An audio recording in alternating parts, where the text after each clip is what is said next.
Hello everybody, and just here, and welcome back to Shangri-La Frontier, episode 17, which is late because, as you might have read in the community posts, that was a post about, not about Shangri-La specifically, I think it was Freeren, yeah, that Freeren's gonna be late.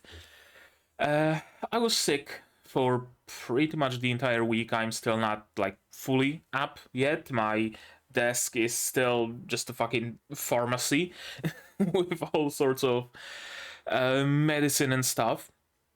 But I feel good enough to start recording, and what better way is there to be back to recording if not with catching up to Shangri-La Frontier, right? So that's what we're doing today. Shangri-La Frontier, episode 17. Sorry, 18.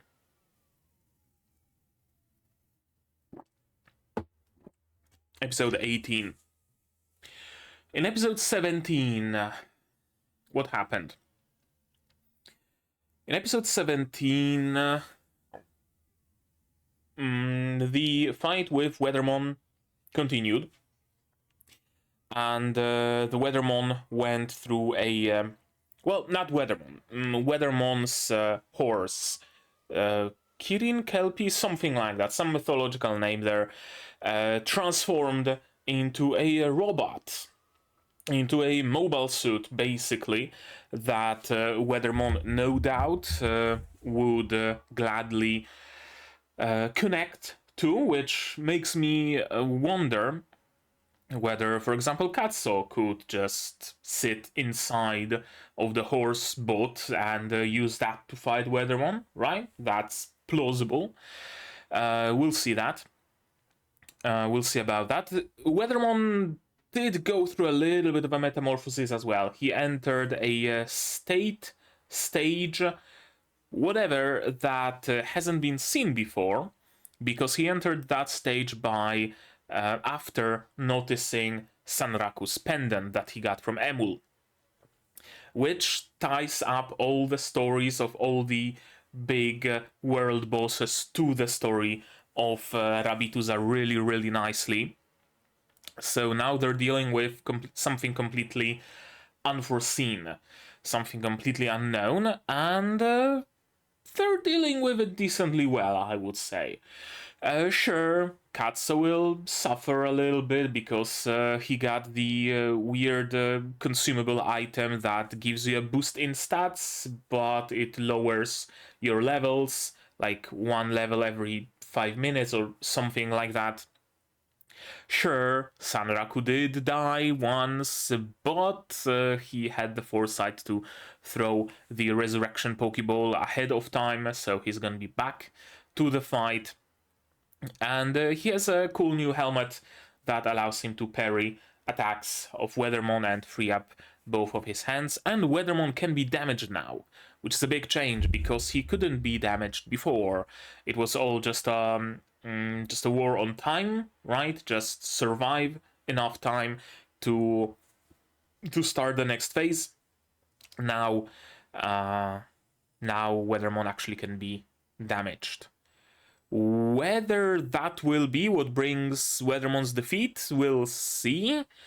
I'm still not sure whether that's the condition, or maybe Weathermon is gonna have a little bit of, I don't know, his clarity of mind is gonna be briefly restored, and he will say, oh, have this thingamadude item, and I'm gonna give you a new quest. Thank you for freeing me. And he scatters into a bunch of sakura petals, or you know how it looks usually.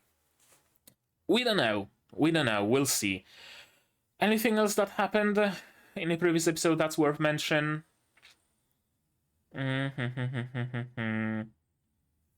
Not really. Besides maybe the fact that Towa is now a little bit more involved into the fight rather than just observing from the sidelines and directing Katso and Sanraku and using her scales and items and stuff like that. She's also fighting now. So that's something that has changed And I think that's that. So how about we just watch what this episode has in store, right? What do I expect from it? Well, I expect the finale to the Weathermon fight, hopefully. I really wouldn't want it to become the Helk, the Helk flashback arc that just overstays its welcome. I'd really rather it doesn't overstay its welcome. So hopefully the Weathermon arc concludes in this episode. Even if the whole arc doesn't conclude, I hope the fight at least does. Because I think there is more to the arc, right? They have to go back to Setsuna, for example, and that might very well be episode 19. I know, doesn't have to be 18, but I hope that Weathermon issue is solved in this episode. We'll see about that. I guess maybe a little bit more light, please. Oh, no. No. There we go. I think that's better. I know. It's light out. It's bright outside. I rarely record during the daytime, so I always have trouble figuring out the lighting, but oh well. Let's just watch this episode. I'm just gonna stop rambling, and to do that you will need your subs to follow along with me. Oh, no. Chill. Okay, we're good. You're gonna need your subs to follow along with me. I'm gonna need my sound to hear what's going on in the show, and I'm gonna have to ask you for support the channel if you want monetarily on Patreon or YouTube down below, or not share my content, spread the word. It costs you nothing and helps a lot. And with that, we can start watching episode 18 of Shangri-La Frontier in 3, 2, 1, go. Emul's nervous about her boyfriend. That's a nice shading. That's some really nice art.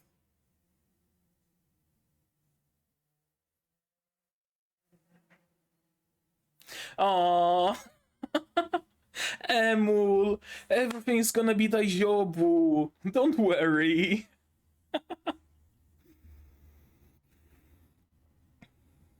I can't believe how much I like Emul. Really. I said it multiple times, so I'm just gonna repeat it. I always hate mascot characters. Pretty much universally. They never bring anything of worth to any show that I know. They are at best a comic relief, and at worst, they're just annoying and useless. Emul is just a character.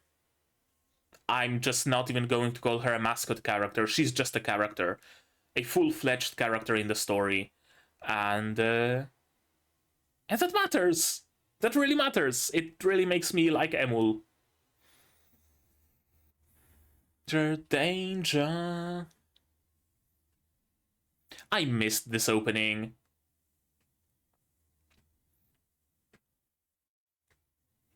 Danger.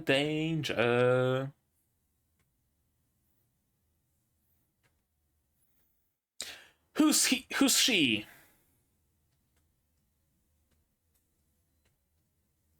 There's at least her arc still left to the season, whatever it might be.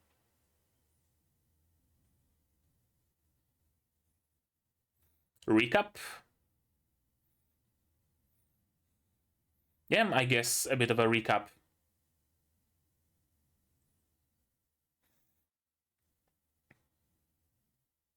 Right, and Towa lost an arm.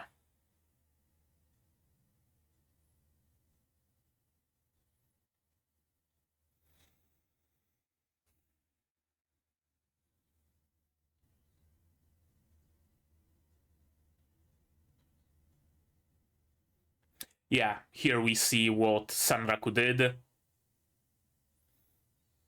That he apparently predicted that he's not going to be able to parry, or he just created a safeguard.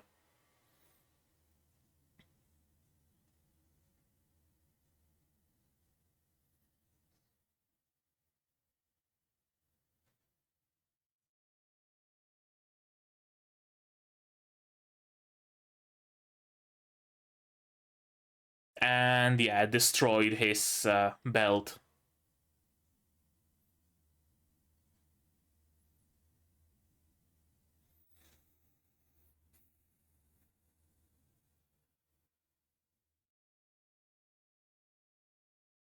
Yeah.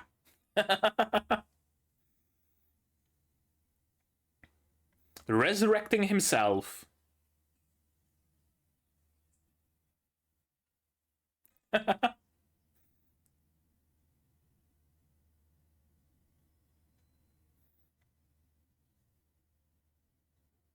Mm-hmm. Interesting that monster attacks can destroy equipment.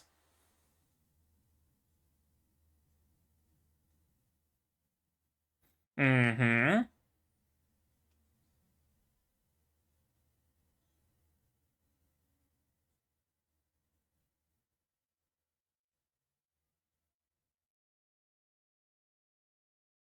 Oh, that was a nice flourish.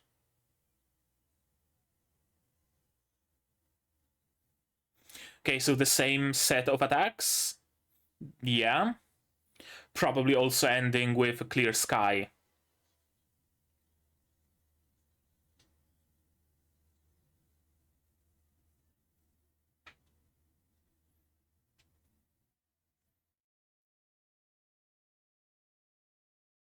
Mm-hmm. Yeah, all sorts of weather. Ending in a clear sky. Yeah, the same attack. Ash Blizzard again.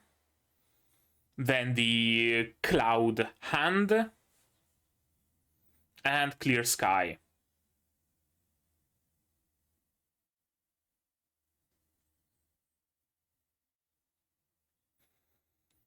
Right, the order of attacks might be randomized, but the attacks stay the same. That's some cool art here.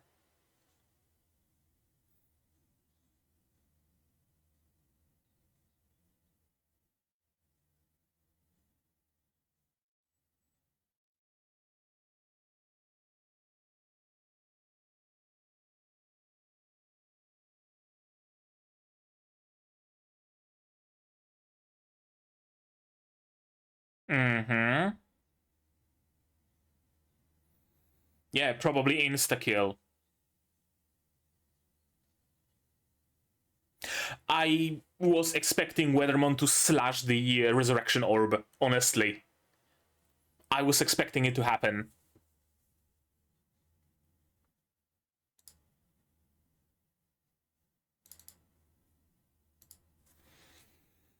Yeah, armor doesn't matter, shield doesn't matter.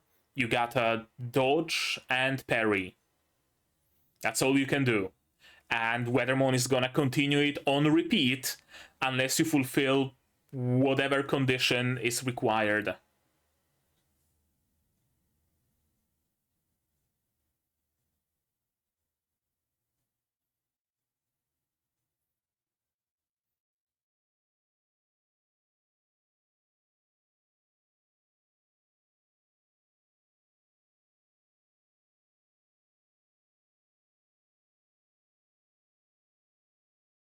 I wonder if a teleport maybe could work.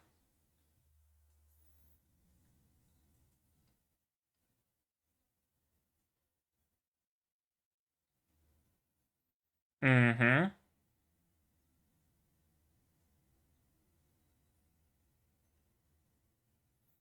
Yeah, same line, same condition.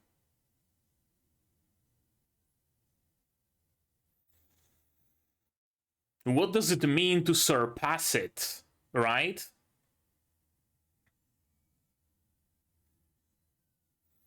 To parry it perfectly? Maybe it has like a single frame parry window or something?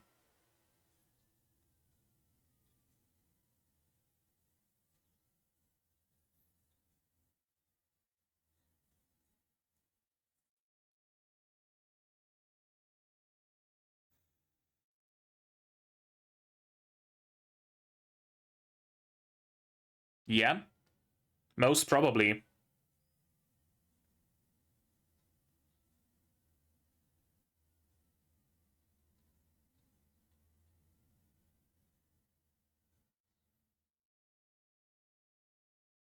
Right! The attack destroys equipment, doesn't it? Ah.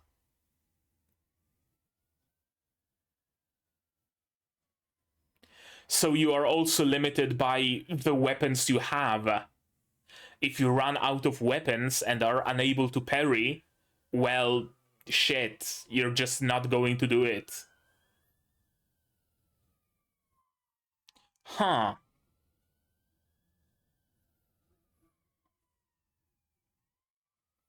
Well, hopefully Sanraku doesn't get the weapons created by Visage destroyed. That would be a shame.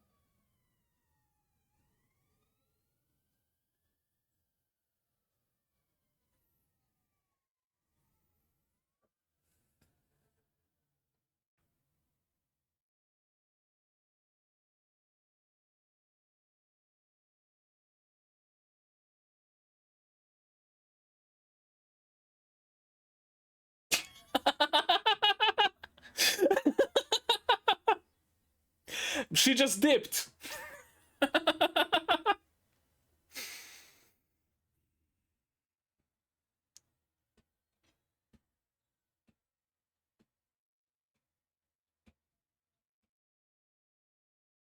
Oh, was it to restore her hand? Yeah, probably. Yeah, it makes sense.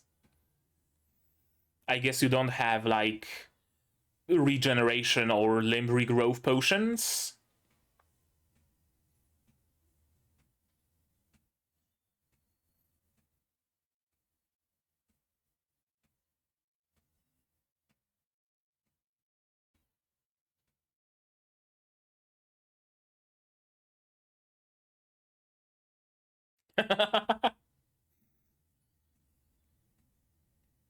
Some really nice art this episode. Some really nice play with shadow and light, texture.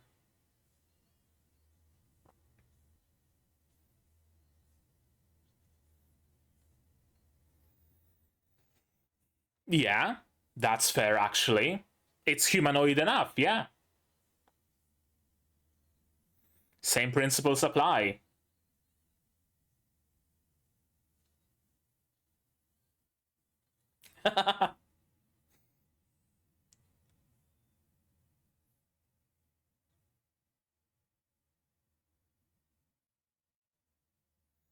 Hmm. Interesting trade-off.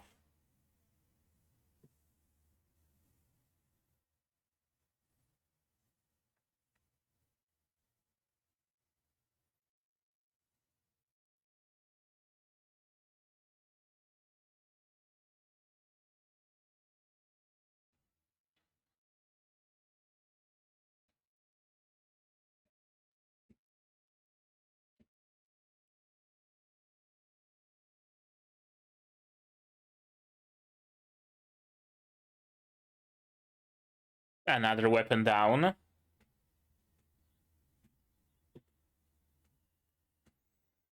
Some amazing art this episode, really. And music. Oh, that's a laser cannon. Or is it like a reactor overload or something? No, it's a laser cannon. You fucked yourselves over.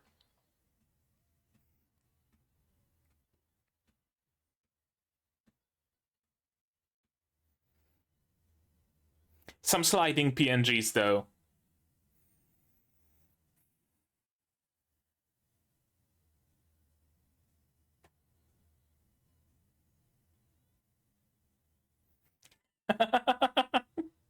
Yes, that's the biggest concern, isn't it?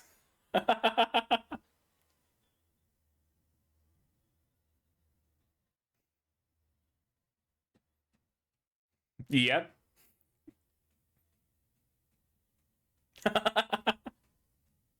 At least they admit it. They admit to it.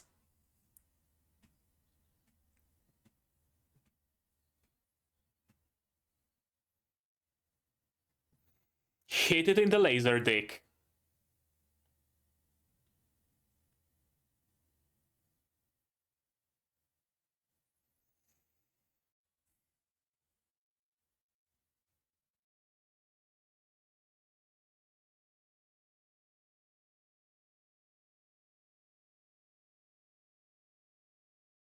That's actually a good point. Fists as weapons, they just cannot be destroyed.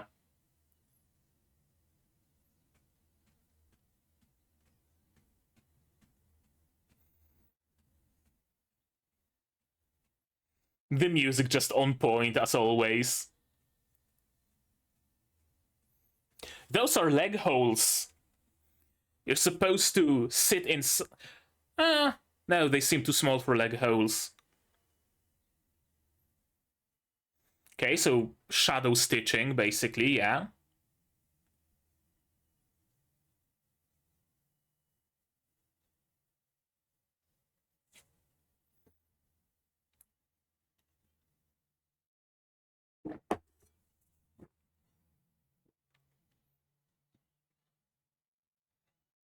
That's a nice looking spear.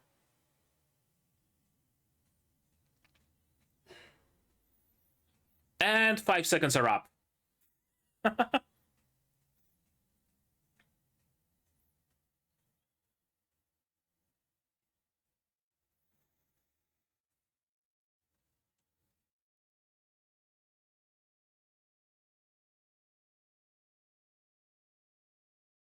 Oh?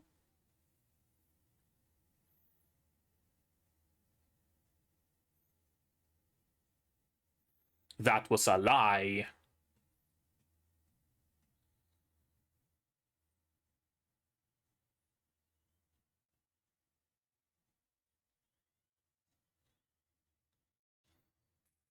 Perfect aim. All or nothing. That took way longer than 5 seconds. Rainbow fists.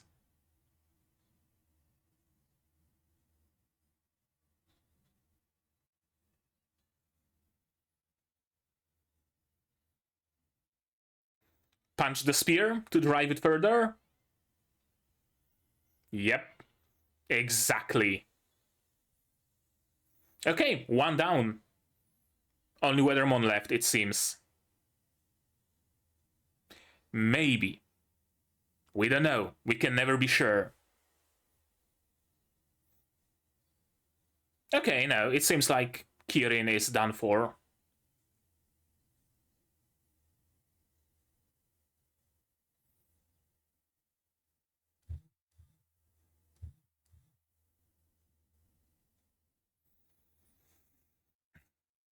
Okay, how's that gonna change the fight with Weathermon, though? Could it be that Weathermon enters some sort of a rage state because his trusty steed was killed? Could it be that he changes his skill set?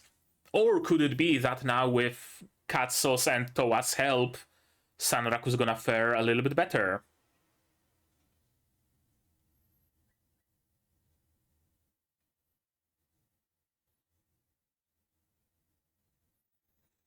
At least he's gonna have a couple of more resurrection items from Katsu and Towa.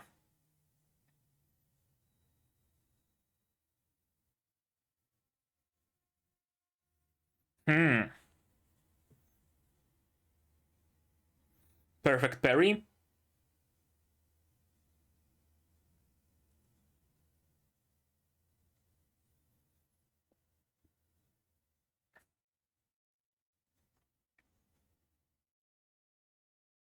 Okay, we still have time.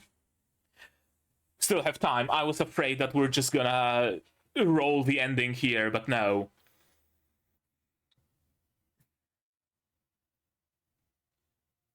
And Sanraku is back to his original gear, which is how you can tell that shit's getting real.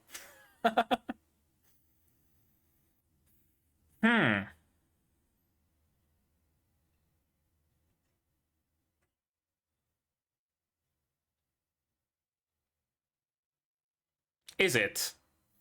Oh, right, they can combine. Forgot about that.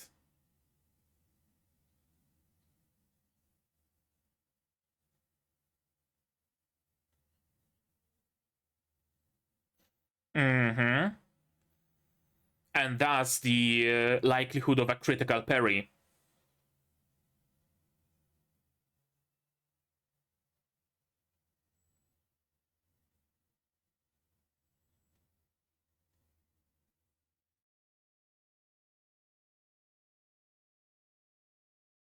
Oh?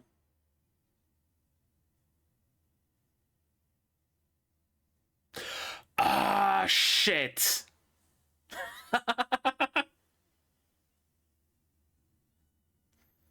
Well, you gotta rely on your own reaction speed then.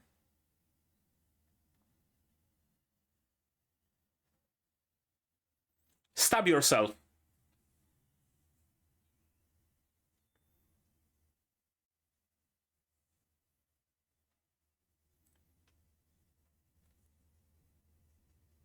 Huh?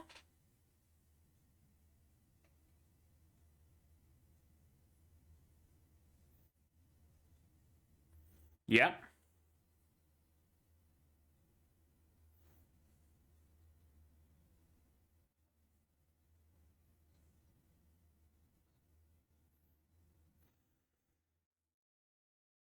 You get right, and that's enough to activate the Hunger Wolf and Climax boost both.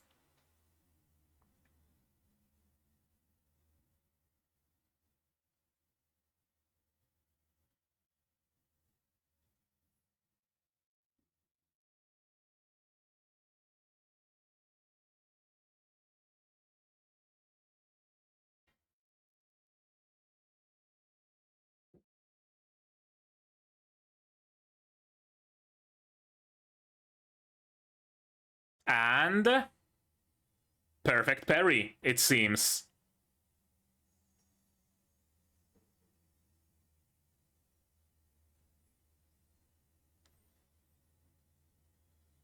Yep, there we go. There we go.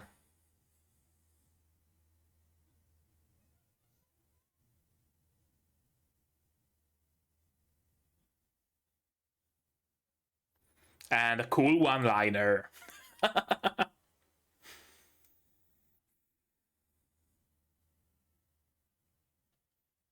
You could probably turn it into double daggers. Bring it back to Visage.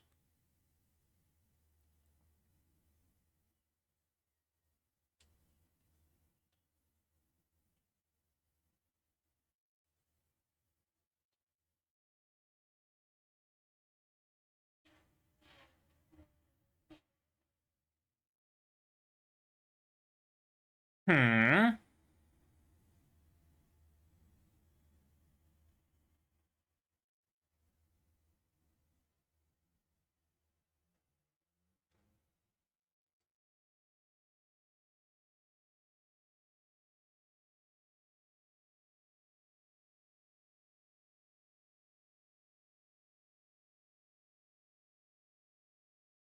Credits. Yeah. I was hoping for some, a little bit of an epilogue, but alas.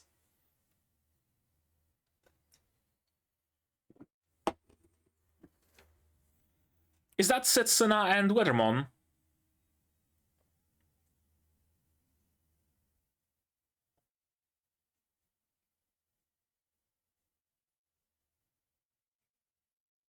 Yep. Setsuna and Weathermon.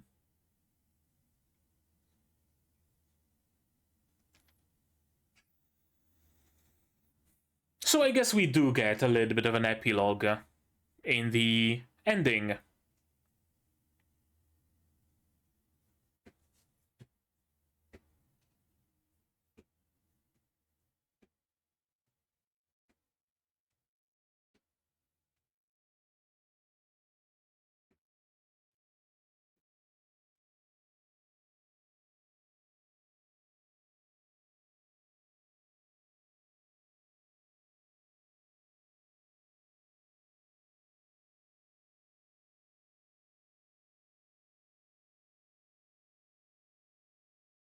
Still have time for something after credits.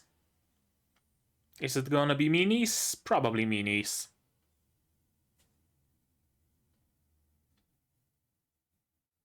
Yeah.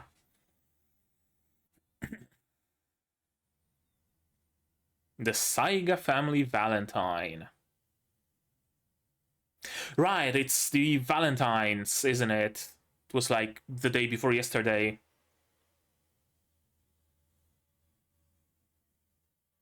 Hearts, of course.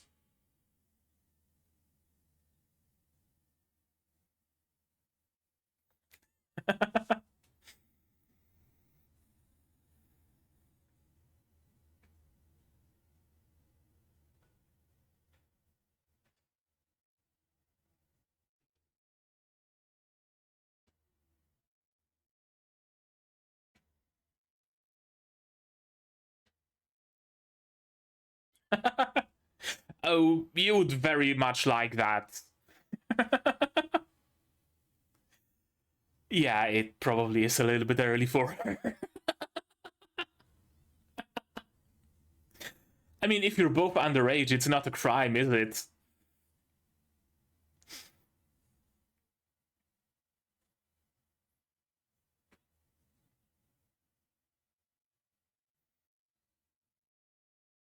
Just make cylinders or stars.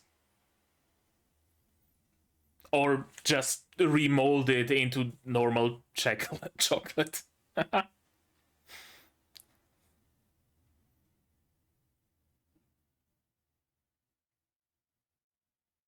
Did you even give it to Sanraku? That's the big thing here, isn't it?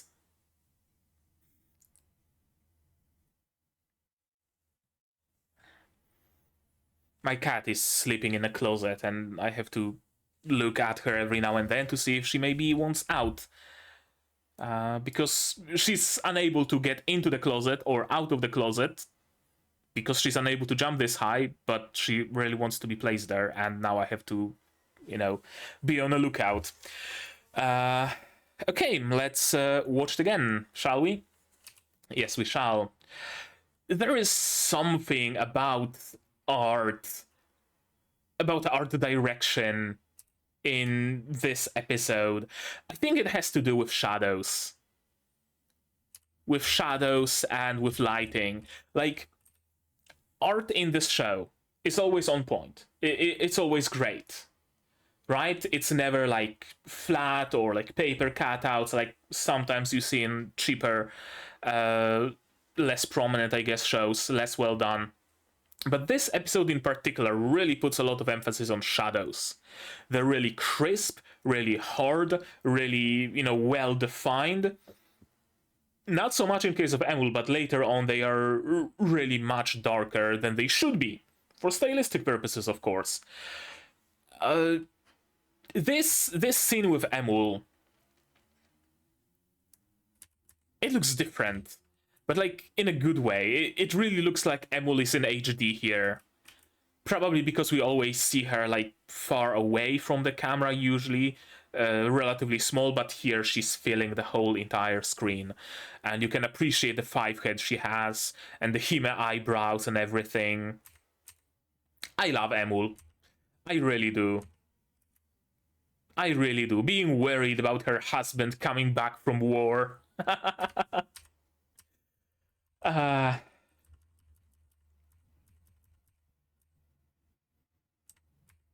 yeah, a bit of a recap. Yeah, those absolutely look like leg holes.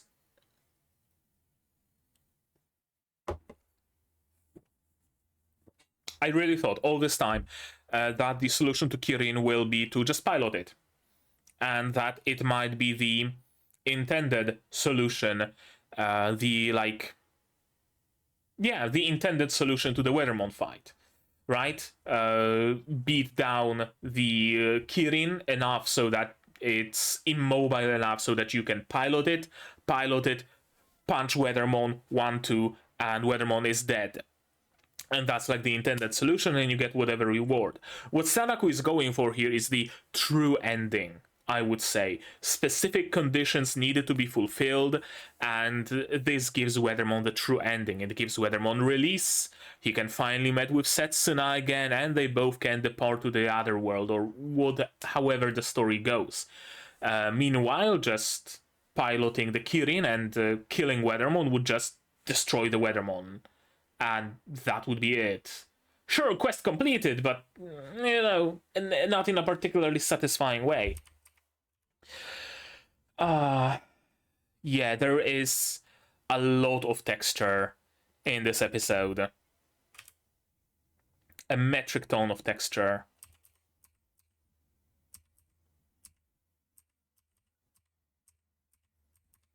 Self-resurrection, ultimate technique. Until you surpass my ultimate, yeah. The fight will continue. Look at this. This just looks like CG, but in a good way, right? In the best way possible. In the way where you rarely see this much detail in an anime, right? You usually just see fairly defined, smooth splotches of color. You don't see shadows being all sorts of jagged. You don't see people having individual teeth. You don't see people's gums. You don't see any of that. But at the same time, notice how it keeps to the it really keeps to the rule of 3 colors still, which is something that CG often doesn't, but this does. Medium color, highlight, and shadow. Everything has 3 of those colors. Not anymore. There aren't, well, a couple of gradients on the metallic line on his helmet, but besides that, there are no gradients here. Just texture and just those 3 basic colors. It's just some great art this episode, honestly.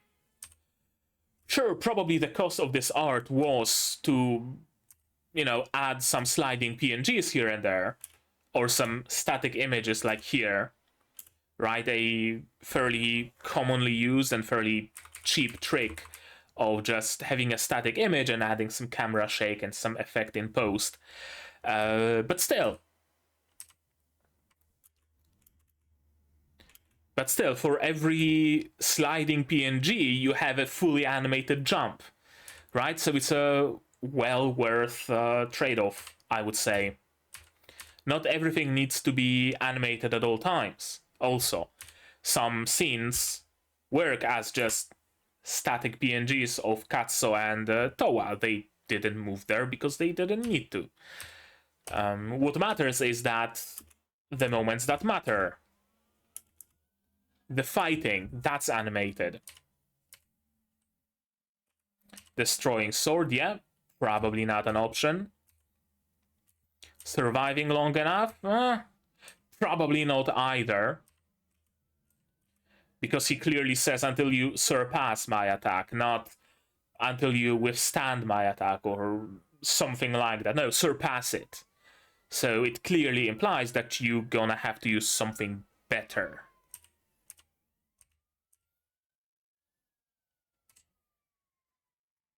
Yeah, survive the Clear Sky Conquest. And how do you survive it? If you get rooted in place and you cannot dodge, right? You gotta parry. And you cannot block either because the hit destroys your gear. So you can't just block with a shield or block with a weapon. You have to strike Weathermon's weapon. Right? Because that doesn't count as blocking, that doesn't count as blocking. Weathermon isn't hitting your equipment, you're hitting his equipment.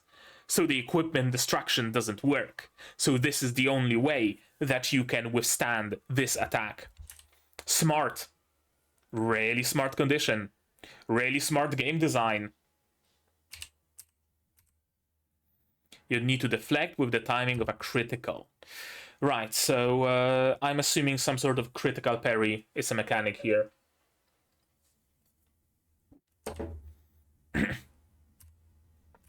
And yeah, he'll shatter your weapon.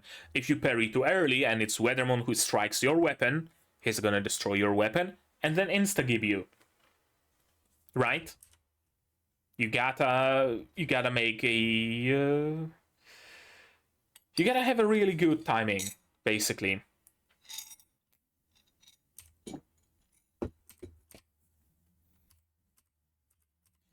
Until you surpass my ultimate. This is just a desktop wallpaper. Scratch the logo, right? Remove the logo and this is just a wallpaper. Meanwhile, Katsuo and Towa are fighting their own fight. This is great. Get on that. And she stabs herself with a smile. This is an amazing face. Interesting that there aren't any regrow items. I would assume that in a game that has a mechanic of losing your limbs, or perhaps even breaking your limbs, stuff like that, there would be items that can heal that, right? Like a limb regrowth potion or something like that. Apparently not. Or maybe there aren't any potions or items like that. It's something that you have to visit a city and go to a clinic and they will heal your missing wound. That might be it, right? It's serious enough that there aren't any items. You have to visit the city and you have to use a city healer. Makes sense. Spear wielder can't fight with just one hand.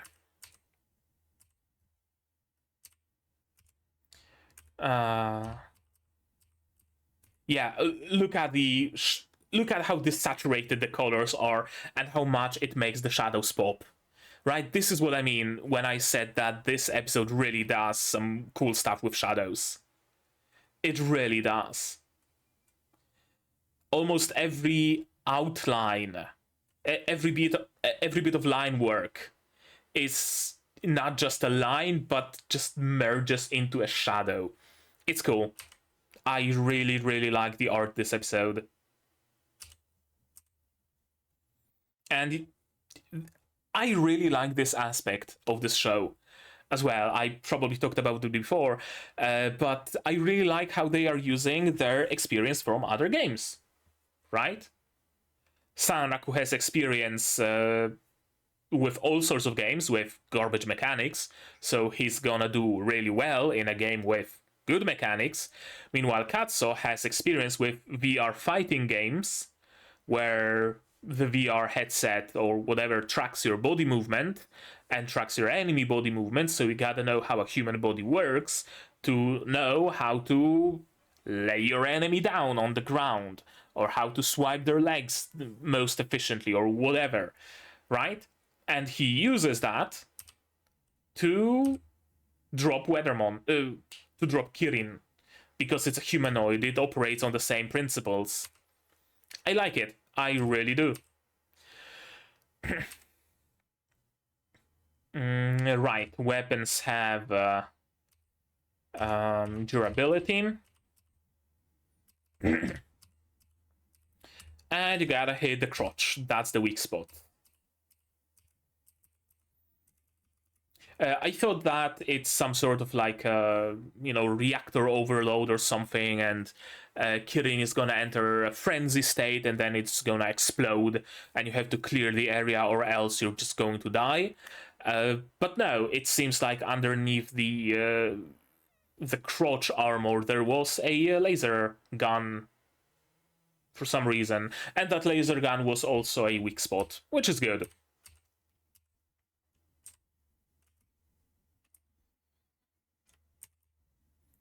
Yeah, that's some sliding PNGs. Yeah, sliding PNGs repeated run cycle. They had to save up in some places, but, it doesn't look that out of place, so again, I'm willing to forgive it. One of those beams or missiles might hit Sanraku, right? And their biggest worry, their absolutely biggest worry is not that it will impede Sanraku's mission, it will impede our raid, it will, you know, potentially hurt Sanraku or whatever. No, their biggest issue is that he's gonna laugh at them because they weren't able to keep up with a random mob.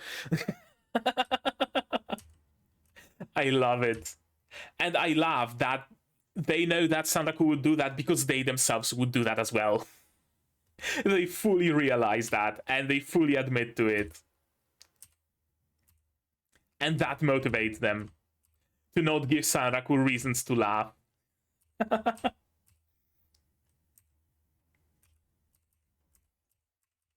Shadow stitching.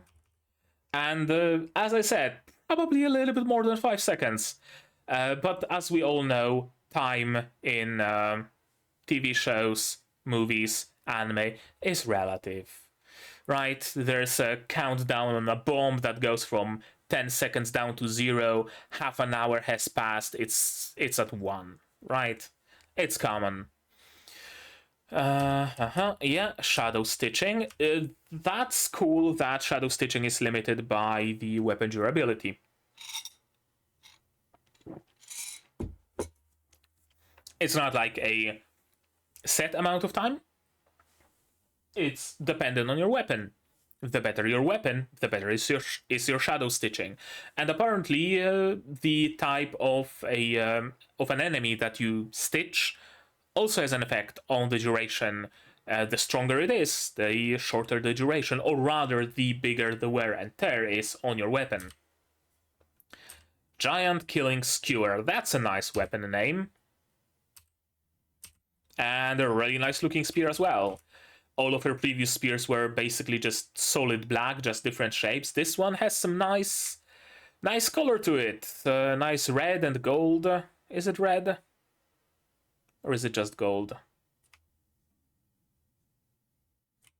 Purple and gold, yeah. Some nice patterns. That's a really nice looking spear. Thankfully, it didn't get destroyed. I don't think, at least.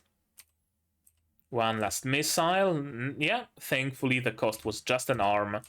And you can still chuck a spear with one arm. And see, again, they're playing with the, like, overblown scene with all of the fire, with all of the lighting. Very crisp, very pronounced shadows. Everything else is desaturated. It's really cool.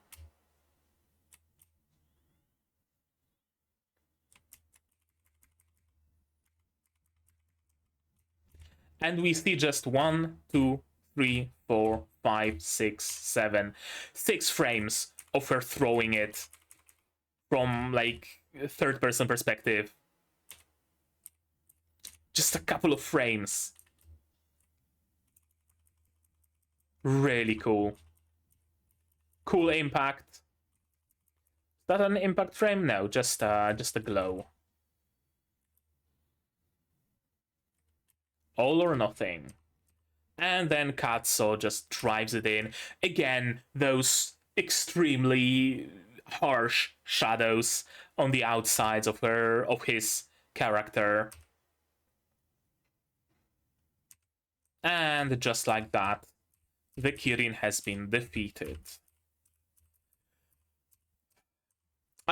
I would fully expect the defeat of Kirin to have some effect on the Weathermon fight, but apparently not. Odd.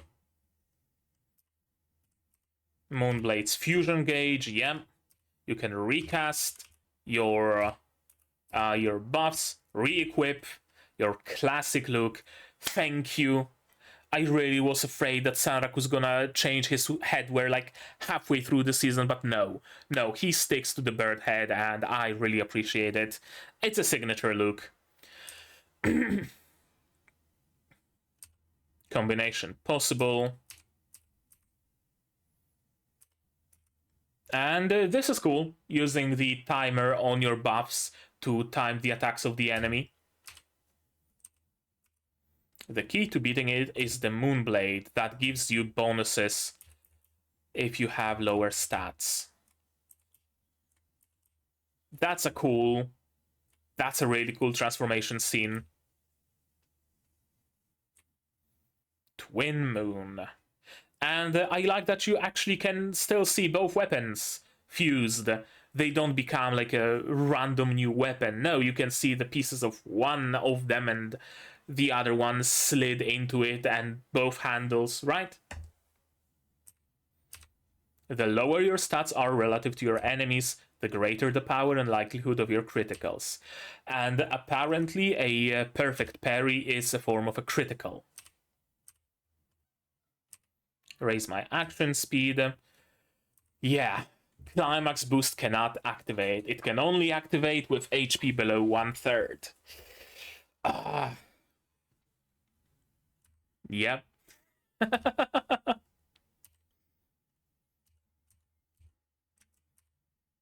Thankfully, they managed to divert his attention with Setsuna's grave, and Setsuna apparently also being there.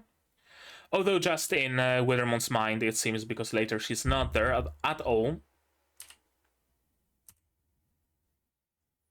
Yeah, reduce your HP.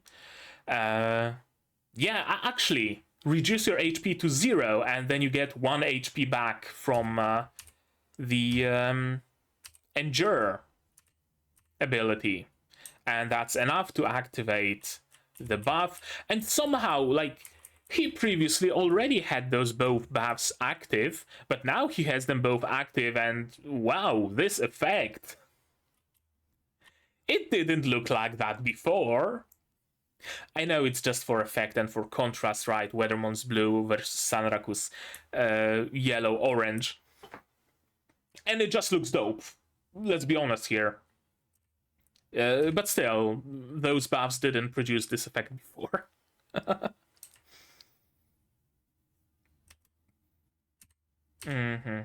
On behalf of Vash, I'm putting you down. I like it. I like that Sanraku is, like, fully immersed into the storyline. He's doing it for Vash, right? Vash asked him to free Weathermon from his pitiful existence. And yes, Sanraku will. For Vash, for Emul, for Rabituza. Crescent Vorpal. And yeah, it is Sanraku striking Weathermon's weapon.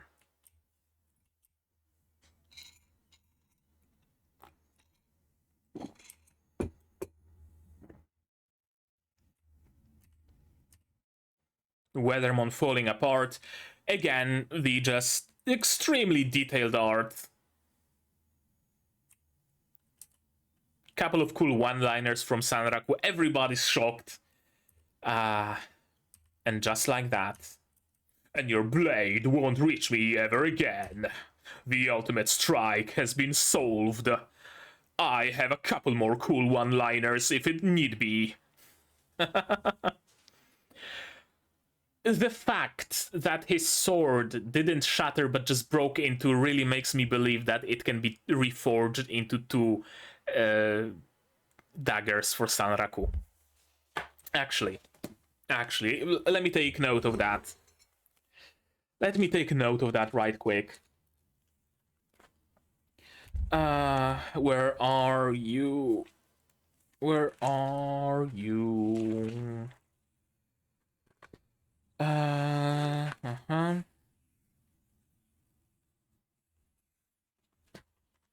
There it is, Shangri-La. Not much more space left.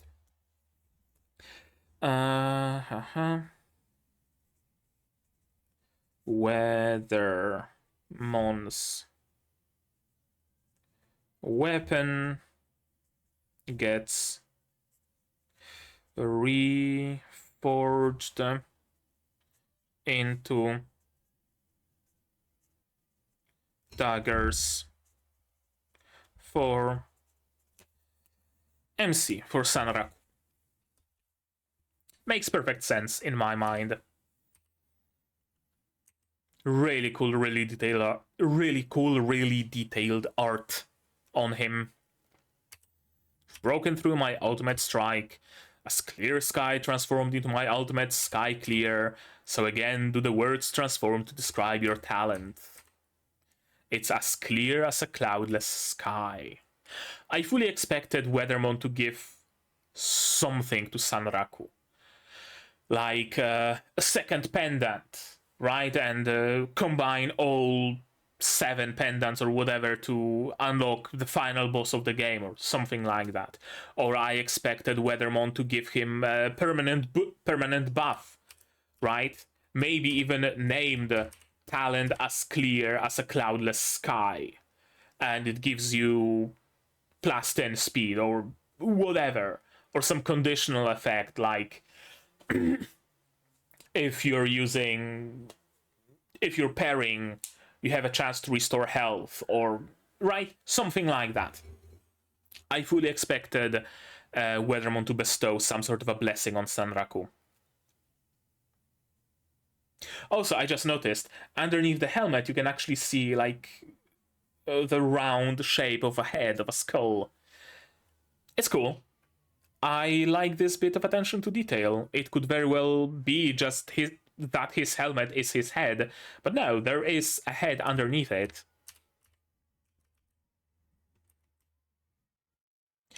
I really was hoping for some sort of an epilogue during the ending, right? Like going back to Setsuna and telling her that Weathermon is dead and the quest has been completed, yada yada yada. Instead, we get a nice scene of Weathermon and Setsuna heading towards the sunset together again, reunited. I guess we're gonna get an epilogue in the next episode. Makes sense. And the mini is, again, very topical, right? Very on topic, Valentine's Day. Deliberating on the shapes. Right. Melted the chocolate, and she's just gonna be remolding it into different shapes. Hizutome-kun would eat me. Don't nibble me there, you're filling your mouth that loudly. Jesus Christ. Rei. Where's your mind going, girl? And in the end, she ended up with just normal chocolate bars. Even though it was tastier than store-bought, the fact that it looked exactly like store-bought made it creepier. Did she even give it to Sanraku? That's the biggest question here, isn't it? Because if she didn't, then shape doesn't really matter, does it? And somehow I doubt that she actually did give it to him. Okay. All right. All right.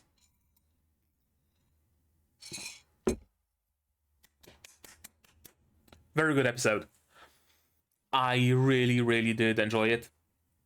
And I really like that we are finally done with the fight. I enjoyed it. Again, make no mistake.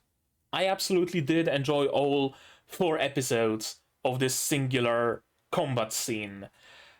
But if there was like one more episode of it, it really would have overstayed its welcome. It really would have. It didn't though. It didn't though. So hey, thumbs up. They knew where to stop, and that also matters, right? That's also very much appreciated. And I cannot wait to go back to, for the lack of a better term, regularly scheduled programming, because sure, again, the fight was cool. But what's also really cool is the world of Shangri-La Frontier. What's also really cool is Rabituza. What's also really cool is leveling up and beating bosses and stuff like that. And those 4 episodes could have been 4 episodes of doing various stuff, right? So I'm glad that the fight was here and I enjoyed it, but I'm also glad that it ended and that the upcoming 4 episodes will be different from this, and most importantly, different from each other, right? That also matters. Variety in the show. Shangri-La had a lot of variety, and will have a lot of variety, I have no doubt. Those 4 episodes were just an outlier, that all 4 of them were just a single fight. Anything else? Anything else? Great art, as always. Great animation. Amazing work with the shadows. With the lighting, with those like desaturated scenes. What else? What else? I think I said everything I needed to say about this episode. What I hope for now, I guess let's talk a little bit about that. What I hope for now is that we will see episodes dealing with the fallout of this. Episodes, multiple, plural. I hope it's not just going to be, you know, one episode of a recap that, oh, I restocked my, you know, my resources. I also went to B to forge me a weapon and I have it now, and now we're going somewhere else. But I hope that at least like an episode or 2 will be spent on the Towa getting new weapons for herself, Sanraku spending some time in Rabituza, giving a report to Vash, spending some time with Emul, right? Spending some time figuring out the new things added in the update. I would really like for that to happen. If they spent even the rest of the episode just traveling the new areas added with the update, engaging with the new abilities, I would love for Sanraku to find a secondary class or a job or whatever it's called for himself. Right? The way Katsuo has what is it? Treasure hunter or archaeologist? Yeah, archaeologist. I would like Sanraku to find something for himself, maybe a chef. I don't know, something. I would like to deal with those stuff because Shangri-La Frontier, the world, is incredibly vast. And it's made even vaster by the inclusion of real world and by the inclusion of other games. What's up with Shrimp? No. What's her face? Dragonfly, right? How's she doing? How's the how's the new move that she figured out? Has it been accepted by the committee yet? Right? The world of the game is vast, and then it's made even vaster. And for the past 4 episodes, we were very much limited in scope to just that single arena. And I would like to, you know, spread out a little bit with the action and with showing us the rest of the Shangri-La world. Because I really find it really cool and I really find it really fascinating. And I would like to meet more characters. I would like to for Sanraku to complete a couple more quests. I would like for him to fight a couple more bosses that are perhaps a little bit less involved than Weathermon, but still make for a nice fight, right?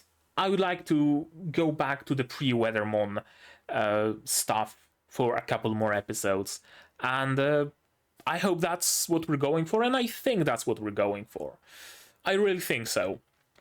I really think that this studio is, and the author of the original story as well, of course, is capable enough to know that after this much excitement, you need an episode or a couple of rest, where it's just basically glorified slice of life.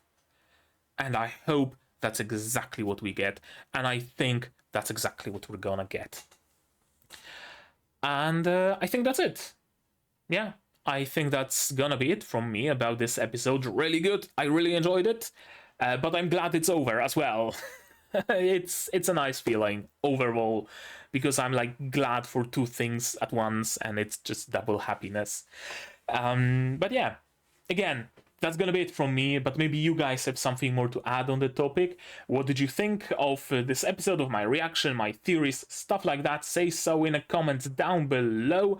And no spoilers, please. Spoilers, go to my Discord here, also in the description. Like this video if you did. Subscribe to be notified of future releases, not only Shangri-La, but also Magia Record, Freer, and plenty others coming in the future. Click the bell to be notified of when I go live, because I do sometimes support the channel if you want monetarily on Patreon, linked down below, where for $10 a month you get early access to non-seasonal shows like Magic Record, and for just $1 you get a role on the Discord and a place in the credits. You can also support me directly on YouTube via memberships, super thanks, super chats, stuff like that. And if you don't want to spend any money whatsoever, you don't have to. Share my content, spread the word, it costs you absolutely nothing and helps the channel a lot.